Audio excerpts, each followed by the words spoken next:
Bonjour tout le monde, bienvenue à ce nouvel épisode du podcast L'État financier. Donc encore une fois aujourd'hui en compagnie de mon collègue Gabriel.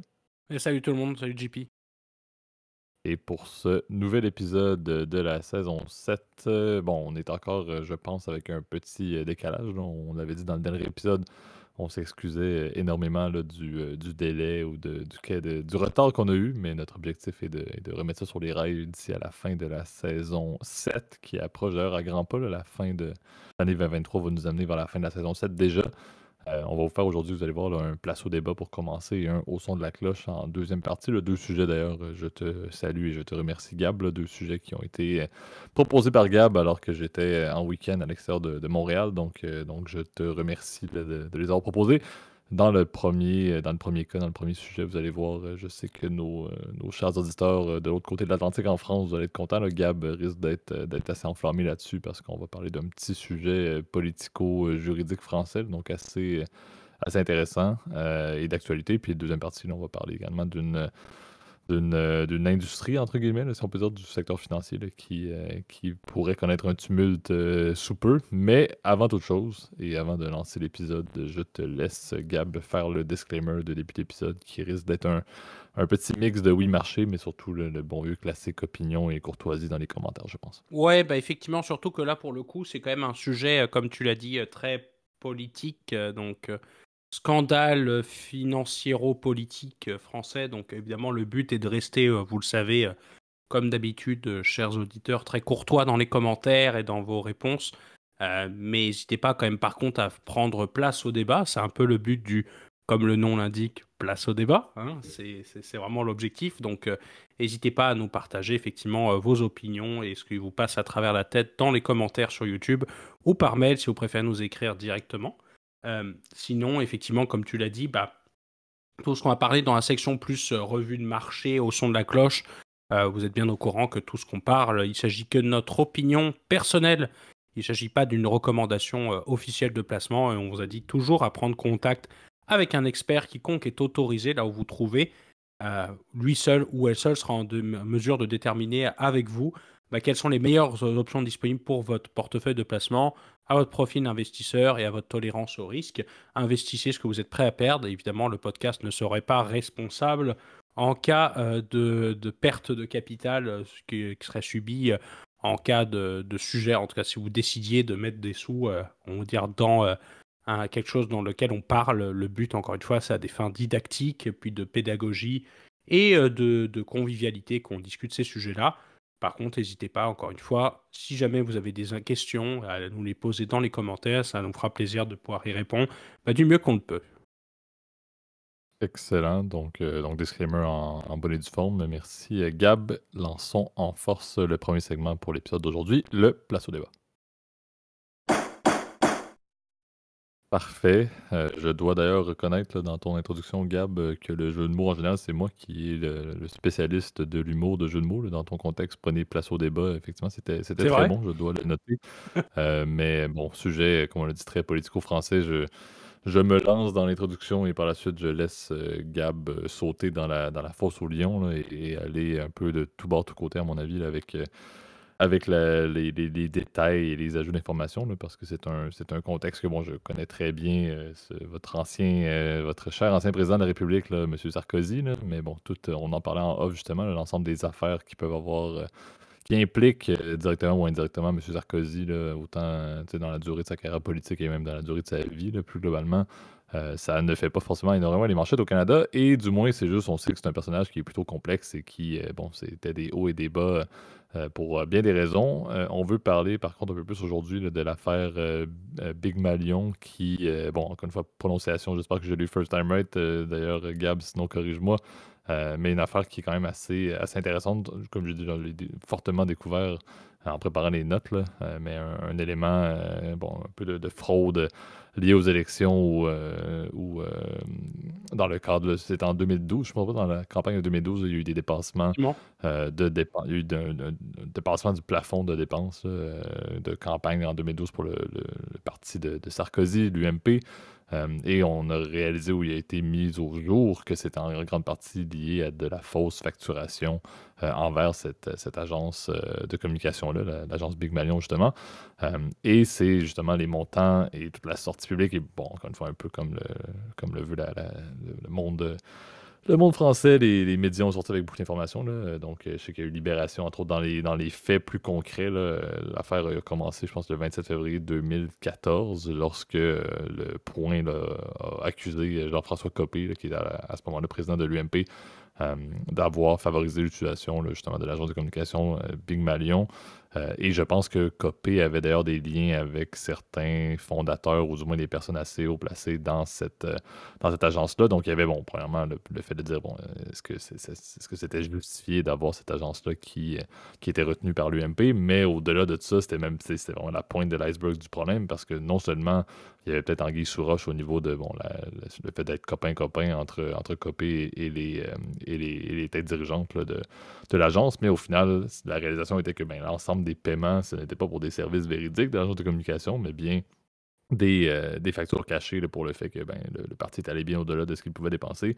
Le 14 mai, je pense que c'est Libération là, qui parlait que c'était des centaines de prestations, des fausses factures. Là. Après, il parlait de 18 millions d'euros. Finalement, je pense que le chiffre exact a été sorti là, autour de 17 millions d'euros, si je ne me trompe pas, là, par Le Monde, qui a sorti ça, je crois, en 2012. Mais bref, tout ça pour dire que dans l'entièreté des événements, on s'est retrouvé avec bon, Jean-François Copé et Sarkozy qui ont été pointés du doigt, d'autres personnes également qui sont présentement qui font face à la justice en France ou qui ont reçu une sentence déjà, dont Sarkozy qui a eu une sentence, si je ne me trompe pas, là, de 1 an d'emprisonnement qui se fait présentement, je pense, à son domicile avec monitoring électronique. Là. Donc, bon, étant un ancien président de la République, la surveillance électronique a été de mise. Ils l'ont pas nécessairement mis en bonne terminologie de l'autre côté de l'Atlantique. Là, ils l'ont pas mis en tôle comme n'importe qui d'autre. Là. Donc, ça, bon, ça peut être un point de place au débat aussi différent au niveau du traitement là, de Sarkozy par rapport à d'autres personnes qui étaient impliquées dans cette affaire-là.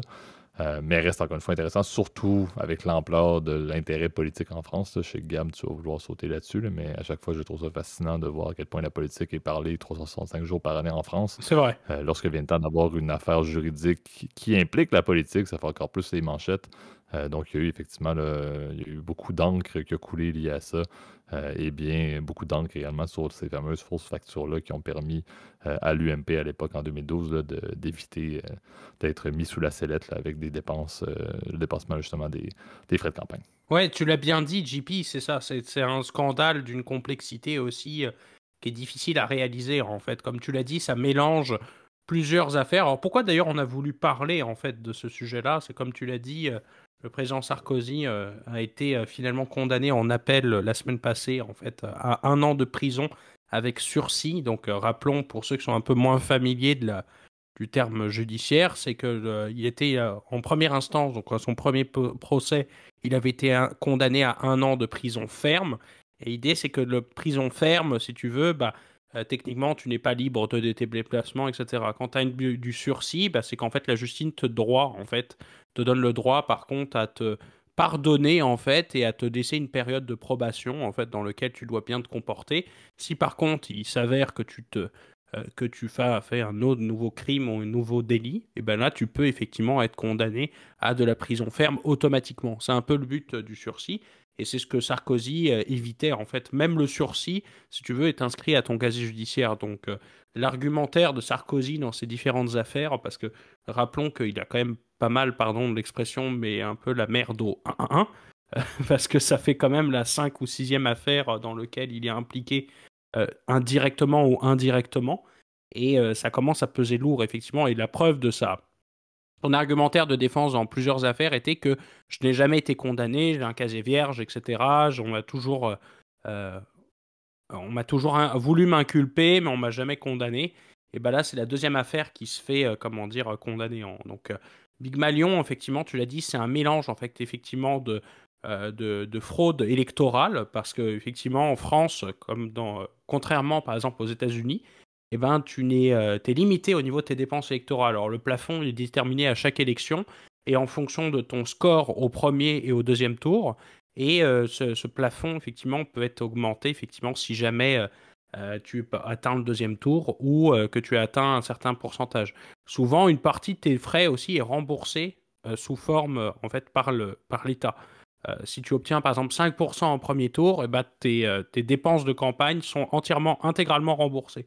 Ce qui fait que bah, ça contribue effectivement à ce que les partis soient traités sur un même plan d'égalité et que t'es pas juste le parti qui a le plus d'argent bah, gagne effectivement en mettant plein de publicité. D'ailleurs, la publicité dans les campagnes électorales françaises sont extrêmement réglementées, voire carrément interdites. Normalement, chacun des partis a le droit à une exposition et un temps de parole relativement équitable en fait. Donc c'est fait effectivement pour faire en sorte que tous les candidats et tous les mouvements politiques et courants d'opinion soient représentés sur un plan d'égalité. Ce qui fait d'ailleurs une force, on va dire, du système électoral français par rapport à d'autres pays où pour le coup, bah, des fois le parti qui est en opposition est complètement invisible et on a de la difficulté, si tu veux, à le voir. Donc c'est quelque chose qui est, comment dire, un système qui a fait ses preuves, mais qui, dans le cas de l'affaire Bimalion, a montré finalement il y avait des déficiences.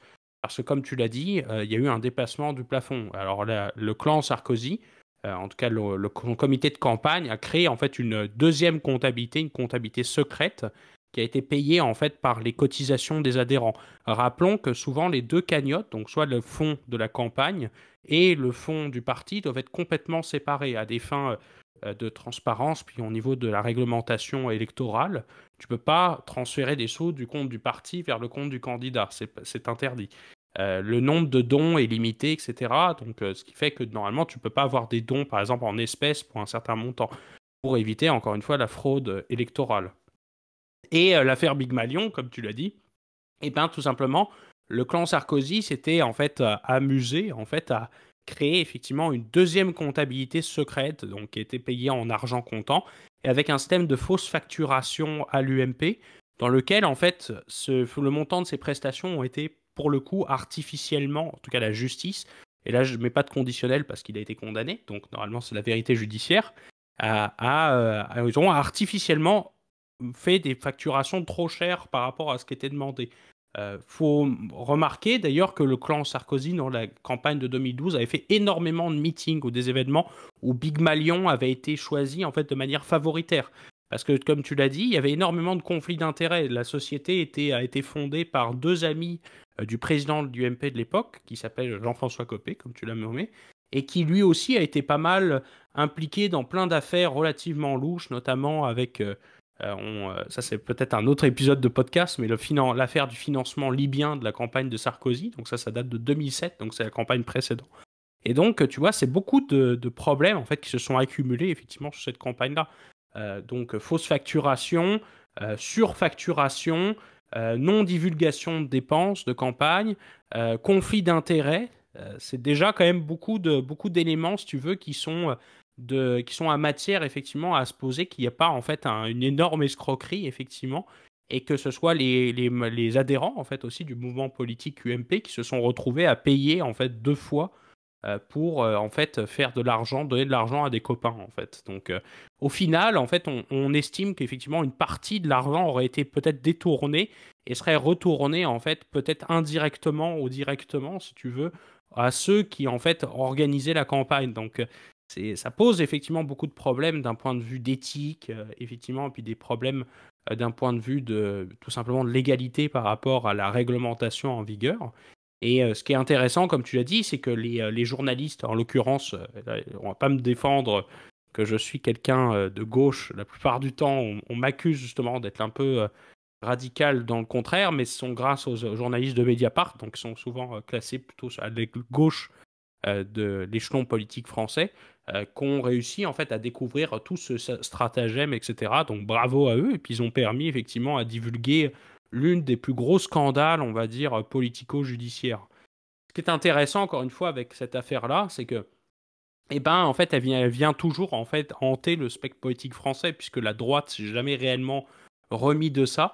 Elle s'est jamais réellement remis en fait de la plupart non seulement des échecs électoraux, mais aussi des échecs d'un point de vue judiciaire. On dirait aujourd'hui qu'ils ont pas mal de casseroles au cul, hein, comme on dit assez souvent.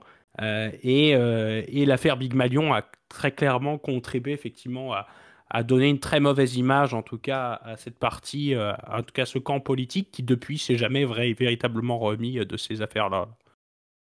Je pense qu'un des points, en fait, puis je vais ajouter un peu de place au débat, à la discussion, puis à ce qu'on fait présentement, là.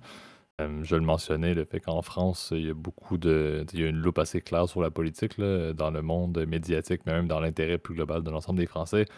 C'est un peu être dupe, à mon avis, de croire qu'on peut passer de ce genre de scandale-là, ou du moins en termes politiques, là, de penser que c'est possible de prendre un dépassement de coûts, un dépassement de dépenses, puis de le mettre sous des fausses facturations. Dans bien des pays, ça pourrait être camouflé, ça pourrait être très dur à identifier. En France, dans ma tête, c'est pas nécessairement surprenant. Puis si c'est quelque chose qui se réplique, les chances que ça se matérialise adéquatement, puis qu'il n'y ait pas justement de mise en poursuite là, par la suite, dans ma tête, c'est presque impossible. Donc, c'est un peu là où je trouve que, bon, Sarkozy avait, comme je disais, là, bien des scandales. On en parlait également en off, comme je disais tout à l'heure. Mais ça reste que autant lui que Copé, c'est un peu ridicule d'avoir pensé que ça allait pouvoir tenir et que ça allait pas les mettre justement sous les projecteurs juridiques à un certain point dans leur vie, là. C'est ce que je trouve un petit peu ridicule de leur part. On s'entend là, dans les systèmes politiques, la France est quand même un pilote Gab, je sais que tu vas avoir des fleurs, là, mais ça reste un système politique qui fonctionne relativement bien. Certains vont dire C'est dans les vrai. commentaires que c'est pas du tout le cas, mais à mon avis, en tant que Canadien, ça marche quand même bien comme système. Et il y a quand même un certain niveau de transparence. On en a vu des scandales aussi tout récents. On a fait des épisodes là-dessus liés à Macron. Donc, le journalisme est très fort en France pour être en mesure d'aller, justement, les journalistes d'enquête, d'aller chercher ces informations-là et de les mettre au jour. Et les Français vont prendre cette information-là, vont vouloir justement que des personnes soient mises en accusation jusqu'à la fin. Donc, c'est très rare que les poursuites vont tomber également. Ça va souvent aller jusqu'au bout, peu importe qui est pris en considération. Dans ce cas-ci, on parlait quand même de Sarkozy, qui était pas n'importe qui. Oui, bon, on le disait, là, c'était un an, pardon, d'emprisonnement avec des conditions qui étaient plutôt lousses, entre guillemets, là, par rapport à d'autres types de personnes qui font une forme de fraude comme celle-ci, là. Mais ça reste quand même que c'est, à mon avis, un problème tout à fait important là, d'avoir pensé que ça allait fonctionner. Et je pense que c'est un peu le ridicule dans toute cette histoire-là, c'est que ça allait être mis au jour à un certain point, puis il fallait être prêt à vivre avec les conséquences. En fait, à mon avis, un dépensement de campagne ne devrait pas être camouflé, là. Je ne sais pas nécessairement c'est quoi que ça implique, en fait, Gab, tu as peut-être l'information, là, mais quelles sont les pénalités, puis si un parti fait ça, parce que c'est clairement pas la première fois, mais il y a clairement des partis qui n'ont pas décidé de le camoufler, puis qui ont juste fait face à la musique et qui ont reçu une pénalité X de montant ou peu importe. Parce qu'un plafond est là pour mettre une limite et mettre un jeu égal pour l'ensemble des partis qui font partie de la campagne. Ça, c'est une très bonne chose. Mais ça reste qu'un dépassement, ça arrive de manière officielle et selon des règles de pénalité qui doivent être tout à fait logiques. Donc, je me dis, est-ce qu'ils ont non seulement cru que ça pouvait être mis sous le tapis et que ça allait rester là, et en plus, est-ce qu'ils ont fait ça en contrepartie de dire que c'était une pénalité, par exemple, financière, s'ils dépassaient, en bon anglais, acknowledge le fait qu'ils avaient dépassé la limite, quelle aurait été la pénalité? Moi, c'est un petit peu ça. Je trouve que c'est ridicule d'aller de l'avant avec ça parce que ça n'allait pas marcher, ça allait sortir un jour, ça c'est certain. Et clairement que le dépassement du plafond, c'est déjà arrivé dans les élections en France. Et il y a des pénalités qui auraient pu être payées. Et que c'est pas non plus un contexte où il manquait d'une tonne d'argent, ces parties-là. Au contraire, on l'a bien vu. Donc, c'est un petit peu là où je me demande s'il n'y avait pas un intérêt de dire, ben non seulement ça va sortir un jour, c'est sûr, mais en plus, la pénalité n'est pas si pire que ça. Oui, dans un monde idéal, aucun parti ne dépasserait les limites de dépenses, là, ça c'est certain, mais ça reste que dans toute logique, s'il y a un plafond, ben, il y a une pénalité à payer. Si tu dépasses ce plafond-là, c'est ça la logique de n'importe quel plafond qui est mis en place pour les dépenses. C'est un peu là où j'ai peut-être un intérêt et je vais moi-même, on dit souvent, là, aller lire sur les sujets, je vais également moi-même aller m'y intéresser parce que c'est un peu ça. Dans ma tête à moi, en tant que Canadien, en tant que dans un place au débat, mon opinion, c'était complètement ridicule de Sarkozy, comme dans plusieurs autres scandales qu'il a fait affaire.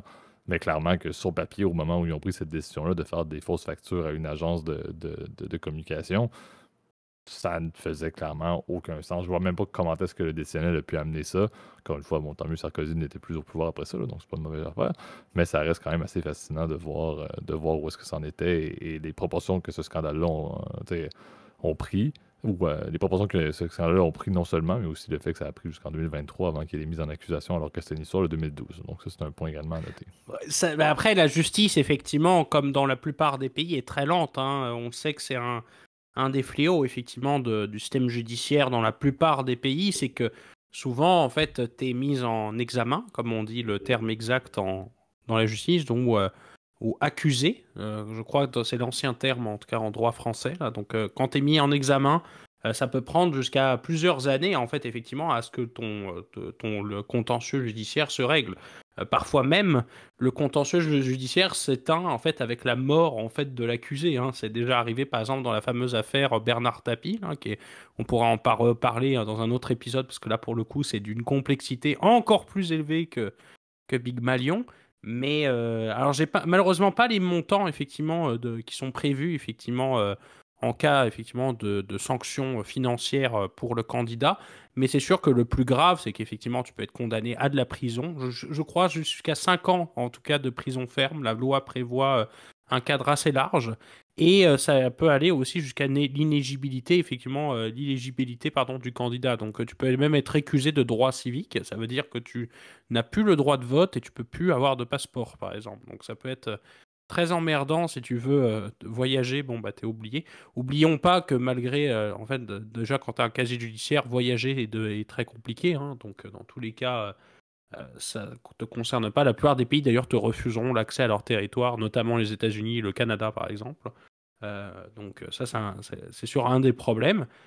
Mais évidemment, c'est des sanctions effectivement pour le parti, donc indirectement en fait pour les adhérents qui, la plupart, et je le souhaite, sont quand même plutôt de bonne foi. En fait, sont des gens qui juste supportent des idées, etc. Mais qui soutiennent un candidat, mais en fait s'attendent pas à soutenir entre guillemets le comportement anéthique, comme on dirait, du candidat, donc ou amoral, tout dépendamment dans quel registre tu te places. Mais c'est ce qui est intéressant en tout cas dans ce genre d'affaires, c'est de comprendre effectivement qu'est-ce qui n'a pas marché et de comprendre bah, comment tu peux régler effectivement le problème de manière proactive. C'est sûr qu'aujourd'hui, tu as en France maintenant un système de transparence beaucoup plus avancé depuis l'affaire Big Malion. Notamment, les comptes de campagne sont divulgués.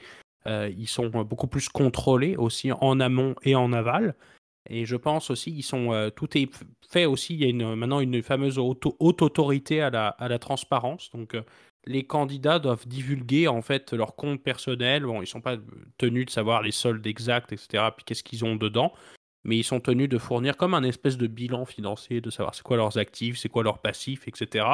Pour savoir où pourraient se trouver les potentiels conflits d'intérêts qui puissent exister. Si par exemple ils ont des revenus d'entreprise ou des participations dans des sociétés en bourse ou hors cote, ils sont tenus effectivement de divulguer. Ce qui, je trouve, est une bonne chose d'un point de vue de transparence. Et comme tu le disais, JP, et c'est là où je partage ton opinion, c'est vrai que beaucoup de gens pensent que le système politique français marche pas. Moi, je pense que c'est plutôt le contraire, c'est qu'il marche très bien. Mais par contre, c'est qu'il y a des oppositions très fortes aux politiques qui sont en vigueur. Ça, rendu là, c'est plus un argumentaire, on va dire, d'opinion politique. Mais dans les faits, le système politique français, en tout cas la Ve République, est un système qui a prouvé par le passé plutôt bien marché. Je veux dire, il y a pas eu de grave crise gouvernementale comme d'autres pays l'ont eu. Par exemple, l'Espagne, qui est parfois, je crois que c'est pendant plus d'un an, n'ont pas eu de gouvernement. Même chose de la côté de la Belgique, l'Italie, qui ont souvent des gouvernements très faibles ou souvent. D'ailleurs, c'est assez drôle, mais depuis la, je lisais ça, mais depuis la fin de la Seconde Guerre mondiale, l'Italie n'a jamais eu un gouvernement qui a tenu la durée de son mandat, soit 4 ans. Donc pour te dire que c'est la chance qu'on a effectivement en France, c'est d'avoir quand même des gouvernements relativement stables. En tout cas, depuis que la Constitution de la Ve République existe. Donc soit, je crois que c'est en 61 que la Constitution a été votée. Là, encore une fois, je sors ça de mon chapeau. Là, donc si jamais il y a des gens qui me disent «Oh là là, je suis en train de dire une énorme connerie», dites-le moi. Mais je pense que c'est ça qui est intéressant, en tout cas dans le système français, c'est que ça marche quand même plutôt bien. Et les précédents, en tout cas les affaires précédentes, bah, ont prouvé qu'effectivement, bah oui, la justice est lente en France, elle a plein de problèmes, etc. Mais sur ce genre de scandale financier, bah, on se permet plus, en fait, les élus sont censés être exemplaires. Et je pense que tu peux pas être un élu crédible si t'es pas toi-même dans ton comportement et en tout cas dans ta façon d'être, on va dire irréprochable d'un point de vue moral et éthique, si tu veux. Donc, je pense que divulguer tous ces conflits d'intérêts qui puissent exister, c'est déjà une première étape.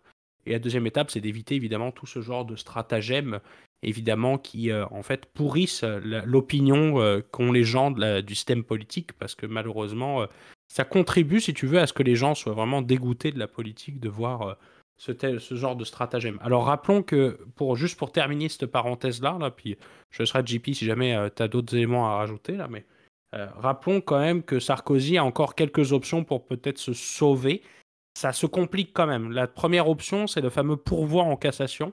Rappelons, le pourvoi en cassation, c'est que c'est un jugement qui ne juge pas sur le fond de l'affaire, mais qui juge sur comment juridiquement l'affaire a été traitée. Donc s'il y a par exemple un problème, comment dire, un vice de procédure qui est arrivé dans la procédure pénale, et ben là, rendu là, la cassation peut casser le jugement et renvoyer l'affaire soit en appel ou en première instance. Donc c'est le but effectivement du fameux pourvoi en cassation.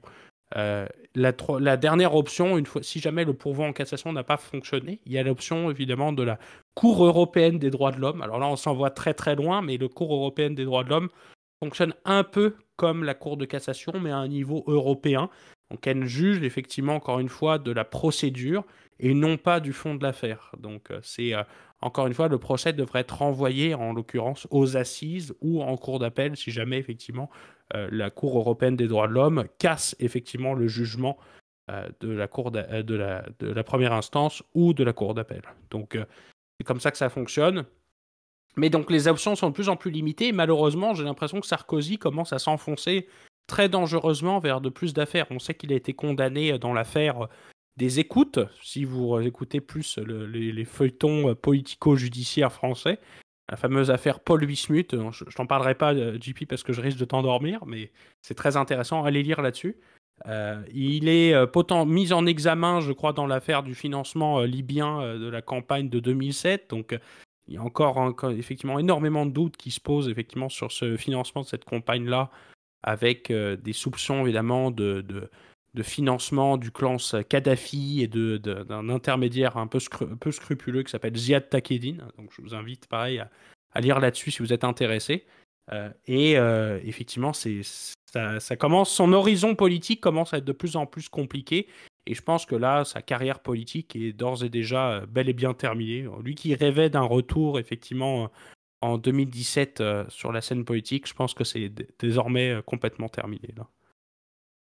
Effectivement, je pense que tu conclus bien le point et le segment, là. Je pense qu'il est important aussi de rappeler sur le petit topo que tu as rajouté lié à la politique française et au système politique français. C'est bon, il n'y a pas un système qui est parfait et on peut toujours penser, lorsqu'on a les pieds dedans, que l'herbe est plus verte chez le voisin.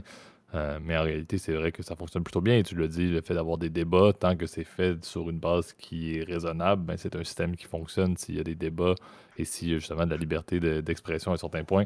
Tu vas me dire que je fais encore une fois mon petit côté Kumbaya, mais c'est pas faux. Donc, je pense que c'est important de le noter. Encore une fois, le problème, par contre, avec le système français, c'est que vous en parlez tout le temps. Ça, c'est un des points. Il faut Ça, c'est parler un peu vrai. de sport, hein, des fois. Il faut parler d'autres choses, hein, mais à chaque jour, d'avoir des C'est ce émissions qui, politiques le matin et le soir où vous parlez des oppositions gauche-droite, c'est assez fascinant. Mais bon, ce vous qui est, semblez bien ce vivre qui avec est, ça. ce qui est très drôle, et je termine là-dessus, là, mais c'est la défense, en fait, des deux principaux acteurs politiques, en l'occurrence Copé et Sarkozy, qui disent, ah bah, leur défense, tu vas rire, JP, mais leur argument, bah, j'étais pas au courant. Évidemment, évidemment, bah oui. Oui. C'est comme si, genre, t'as le feu devant chez toi, bah non, je l'ai pas vu. C'est quand même un peu. C'est quand même assez ironique, donc bref, je trouve que c'est effectivement. C'est le côté rigolo, effectivement, de la politique française. Malheureusement, le citoyen est un peu mis en second rang, et en fait, c'est beaucoup plus des histoires de fric et de politique politicienne. Enfin bref, je pense qu'on est prêt, JP, je sais pas ce que t'en penses, à passer au deuxième segment. Absolument. Donc, passons au deuxième segment pour l'épisode d'aujourd'hui, le haut son de la cloche.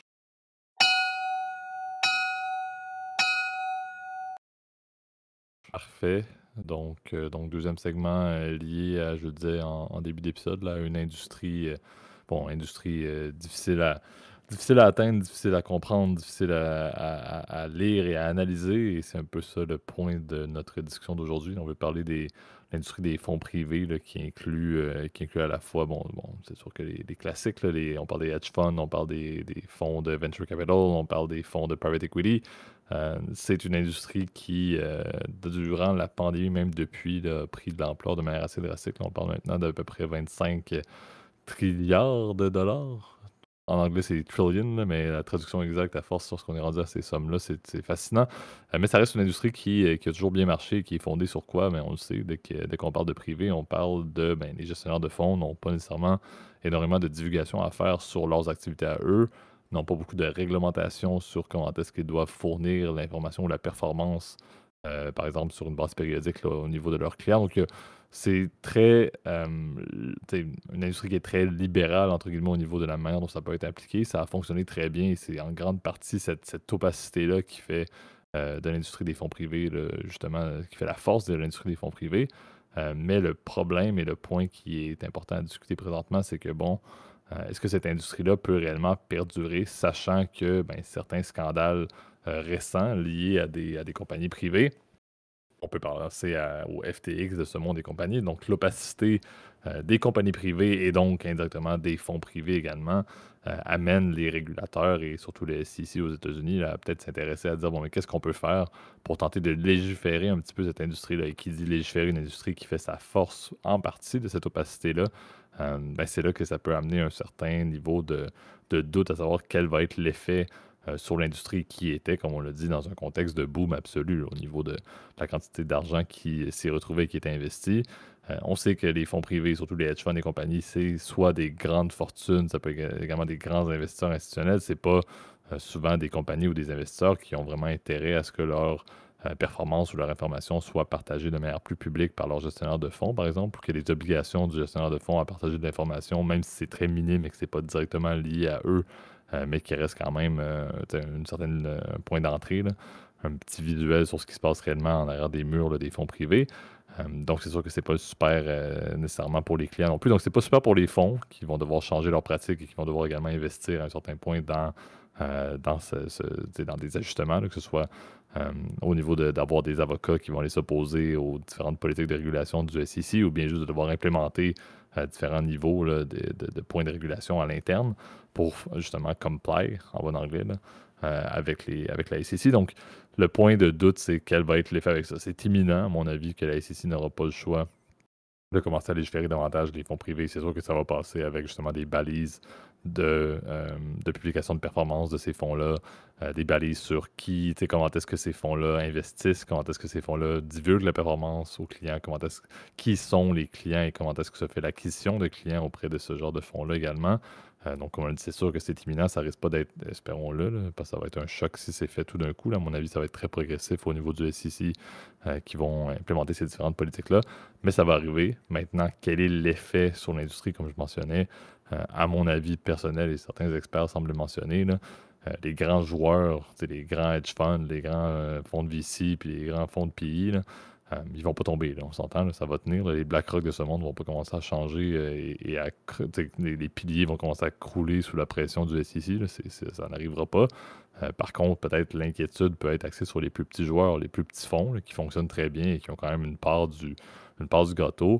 Ils vont peut-être pas être en mesure, eux, de pouvoir justement appliquer ces changements de régulation-là ou de pouvoir respecter ces changements de régulation-là et pourraient donc tomber ou pourraient être achetés ou imbriqués là, vers les grands joueurs. Et il y a aussi un risque que l'entrée dans l'industrie des fonds privés soit très limitée parce qu'il y aurait des coûts fixes qui pourraient être beaucoup plus élevés liés à cette toute nouvelle législation-là de la SEC, par exemple. Donc, on pourrait voir ce qui est déjà le cas, c'est déjà entamé, le fait que non seulement il y a beaucoup d'argent qui s'en va dans ce secteur-là, dans cette industrie-là, mais il y a également beaucoup de regroupements auprès des grands fonds. C'est déjà le cas, mais ça pourrait accélérer le fait que les plus grands joueurs, ceux qui ont déjà des milliards et des milliards et des milliards et des milliards de dollars dans leur coffre, vont probablement continuer à être bénéficiés.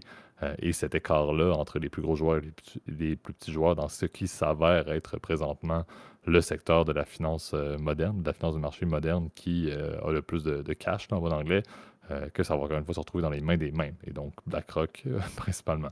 C'est un peu là où je pense que le point était bon et Gab, c'est un bon topo à faire, effectivement, parce qu'on n'y pense pas trop souvent, parce que c'est pas quelque chose que le commun des mortels y a accès. Ceux qui s'intéressent à la finance vont s'intéresser aux private funds, mais ce n'est pas quelque chose qu'on connaît réellement et c'est pas quelque chose qui, espérons-le tous dans nos vies, qu'on pourra un jour toucher à ça, mais concrètement, ce n'est pas nécessairement une industrie qui est accessible à tous, donc on l'oublie un peu et c'est un peu là le point que les régulateurs commencent à réaliser, c'est qu'on ne peut pas vraiment se permettre de l'oublier en réalité parce que ça a un impact systématique sur les marchés s'il y a des faillites, s'il y a des défauts, s'il y a des problèmes liés à cette industrie-là.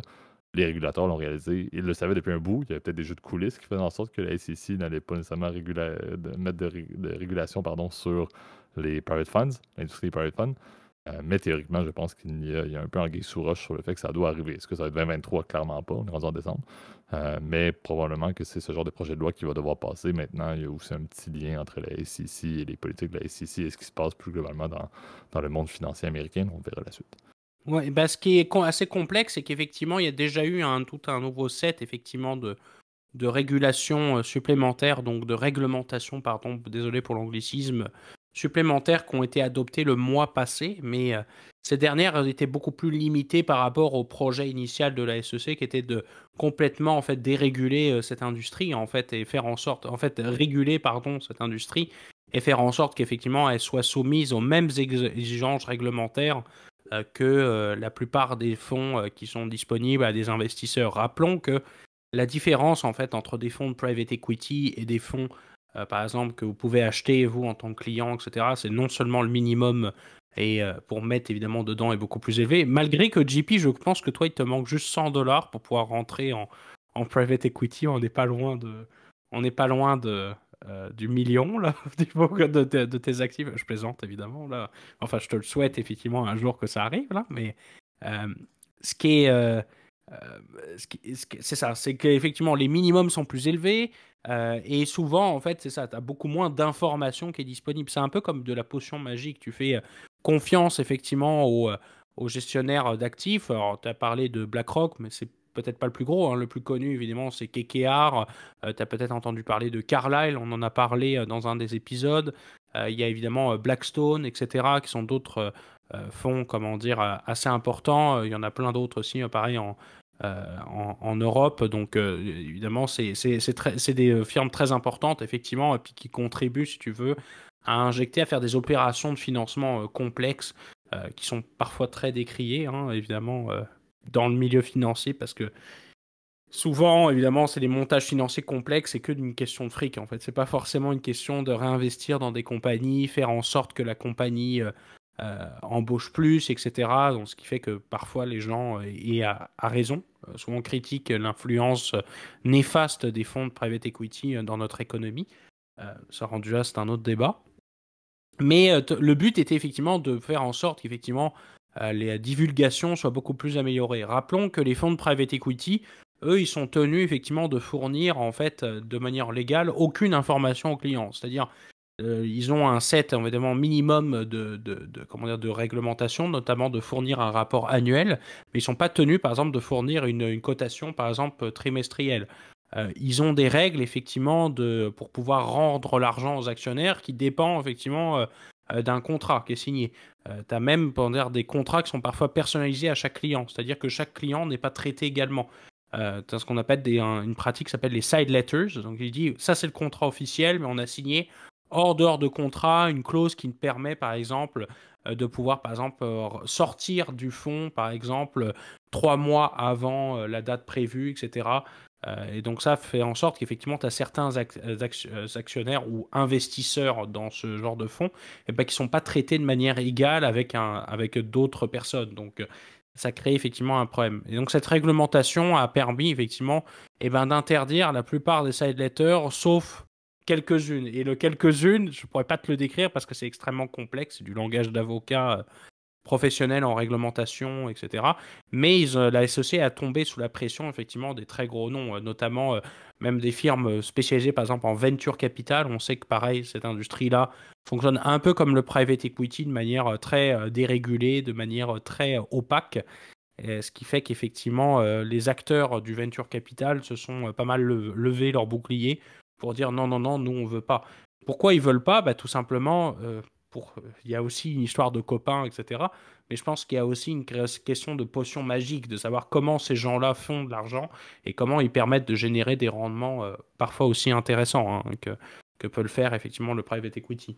Donc, je pense que c'est la première truc. Puis le deuxième réglementation qui est intéressante effectivement avec cette deuxième modification, si tu veux, de la loi, c'est tout simplement en termes des rapports. Donc, comme je l'ai dit, d'habitude, le minimum, c'était les rapports annuels. Maintenant, comment dire, les fournisseurs, donc les gestionnaires de portefeuille de private equity, donc ce qu'on appelle les GP, seront tenus en fait de fournir un rapport trimestriel à chaque fois de manière obligatoire aux clients.